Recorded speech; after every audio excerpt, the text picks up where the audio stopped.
evening. Juanita Phillips with ABC News. There's nothing splendid about Fiji's isolation tonight. Suspended from the Commonwealth in September, the government of military ruler Frank Bainimarama has now closed the door on two key regional neighbours. Last night, Fiji expelled the Australian and New Zealand High Commissioners.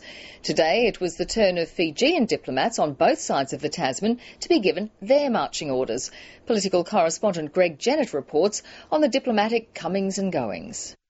Here's the Commodore's man, and he's in a hurry. Will you be leaving before you get thrown out? Too late, Fiji's High Commissioner to Canberra had already been given the boot. He had been declared persona non grata and as a consequence was required to leave Australia within 24 hours. It was classic tit-for-tat diplomacy with a trans-Tasman twist. New Zealand moved in unison to show Fiji's military ruler that his dual expulsion of the Australian and Kiwi High Commissioners to Suva would not go unanswered. He can be quite challenging to deal with. I've had some personal experience of that, and I think we've seen those sorts of characteristics on display here again, yes.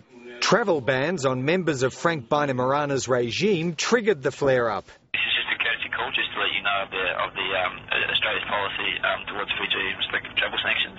The Commodore didn't take kindly to Australian officials letting a bench full of hand-picked Sri Lankan judges know they'd be blackballed if they took up his job offers. I cannot understand why Australia and New Zealand are engaged in a dishonest and untruthful strategy to undermine our judiciary. We treat them for travel purposes as members of the regime, and travel bans apply accordingly.